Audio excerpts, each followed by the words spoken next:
Attention gamers. It's hard to believe we live in a world where this little semen demon can have a 3 seconds blind. That has less than a 3 seconds cooldown. But we do, and today I'm going to show you how I got to that point in a game. Starting with the runes, you can rock anything under the sun for primary. You like to count to 3 cool, spawn little M&Ms dope, ejaculate sperm babies across the map on anyone who hits your mushrooms sick, wanna go full blown Dark Harvey, racist, but all that matters is that somewhere you have this transcendence bullshit and a minor rune for CDR. For items, start by calling up that whole Liandry and saying you need to borrow her mask. It doesn't take a sneakerhead to know the value of lucidity Nikes here, and then pick a tooth out of Baron's mouth, and it's concerning that this is looking like a normal Teemo build at this point. Fourth item, Cosmic Ma Fucking Drive. This will have you shitting shrooms like you're an LSD dealership. Sonya's comes next, as it is king in pissing people off because it doesn't belong in this game. And then for the last item, you quite frankly can do anything that says the words ability haste on it, but it really doesn't matter because everyone quits or leaves or throws a childish tantrum shoving TV remotes up their asshole because mid didn't ping MIA once, so your games will end way before 6 items anyways, and voila, you are officially a demonic douchebag, and today I'm going to show you what that looks like. But wait folks, there's more. This seeming fetish for ability haste works on other champs too, like Ashe for example. You see, the first game is a small appetizer to the main course Teemo dicking. I was going to rock Legolas wife to show you what a 1 second with 15 seconds ult version of her looks like. I was gonna rock Project Ashe because this skin is pay to win, which I ironically got without paying. You see, I use this software that everyone is convinced is selling my data or mining Bitcoin on my PC to get free skins.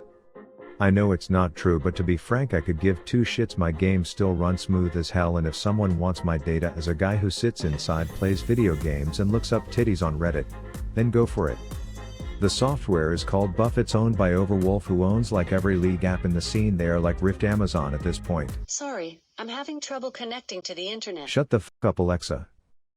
Anyways, it's simple. If the app is running while you are gaming, it tracks your stats against objectives and contests and awards you buff points in return. There's a ton of other features and bonuses, but that's the main attraction I use it for. Then you can use those suckers to buy a ton of prizes, Riot RP cards being one.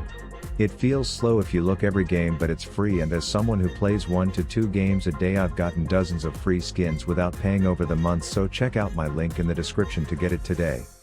Alright, so as I mentioned, I was playing She Who Freylordian's FAP 2 at night first for a little CDR preview, and after bullying these kids early, I looked at my Morgana and said, I'm gonna need you to put that black shield to work for me in a second, but she was all like, "Ewy, that's racist," and refused, so an easy kill was actually a trade. But we eventually come to the consensus that I can request she use her E on me without trying to cancel me, and she does just that, 5 seconds after it's needed. But thankfully I brought so many frosty Tic Tacs I could keep this fat oak tree slowed for days, and with the help of a hoodlum being a homie, I'm able to kill him off. Then I saw Samira positioning as if we all didn't just see her friend die right in front of her, so I fire off a scouting headwig to see if we are getting ganked, but it turns out she was just a dumb shit. So I fired some cold shit at her. I watched Morg's bind go straight to voicemail, and then I just patiently waited for her to walk right back up, as if I didn't have the rapid fire ejaculation autos charged up in the bag to pester her with until she peaced out. Anyways, my goal before hitting a quick shopping spree was to escort the blue robe babies into their certain death via laser statue, but environmentalist Maokai wanted to stop that from happening, and I'm not entirely sure if he just thought they would defend him over their master when he stood up to me, so it ended poorly with him having to visit the base before showing his face in these streets again. Everyone eventually was able to put their political viewpoints aside and lane together again, but then Morg puts a piss puddle under that diabetic fern, and I'm thinking, oh boy, here we go again.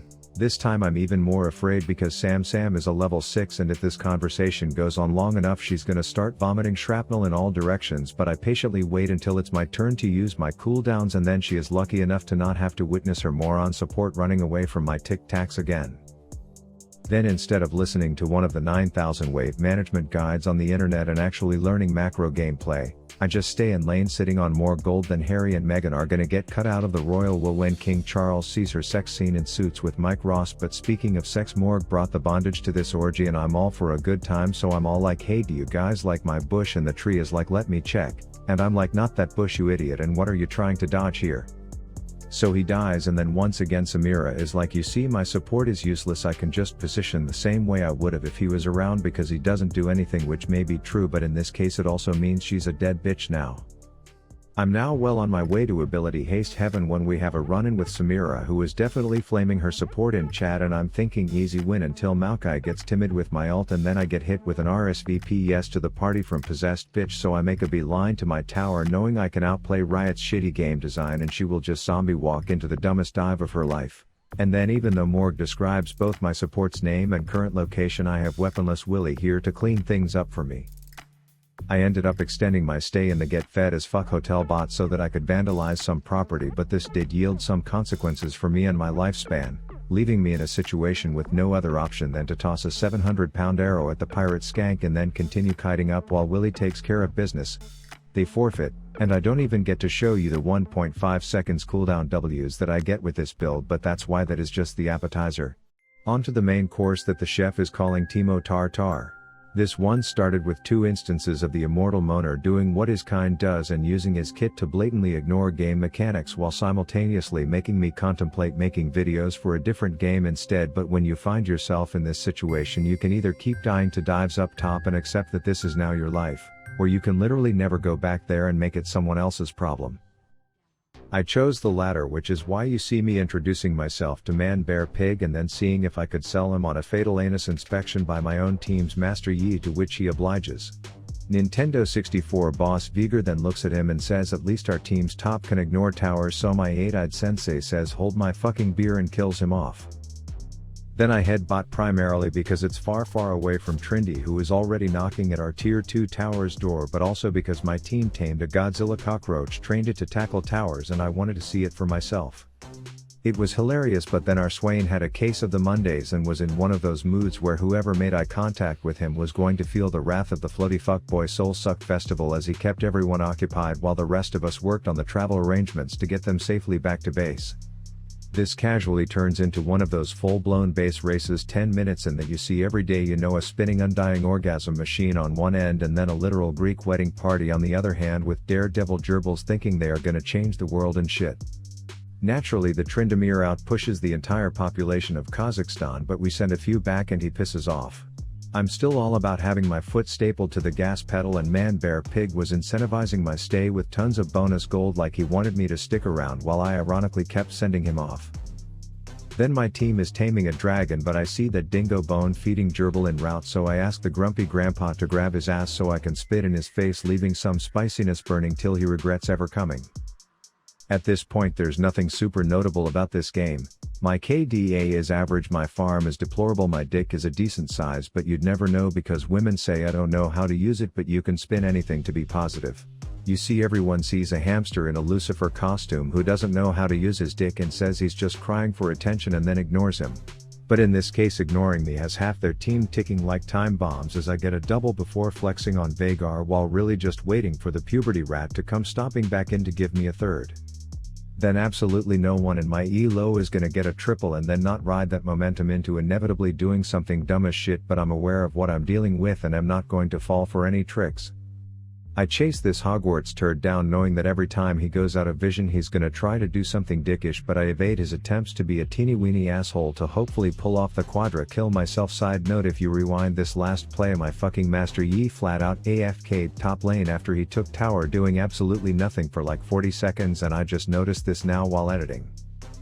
Now a lot of commenters say I have ADC cope and that I shouldn't complain about ADCs being weak, so I want to clarify that it's not ADCs, it's actually the bot lane because of the level gap, the lack of agency, the inability to leave lane, etc. And the proof is if you take a top laner like Gnar and lock him in as a bot laner, he will become just as useless.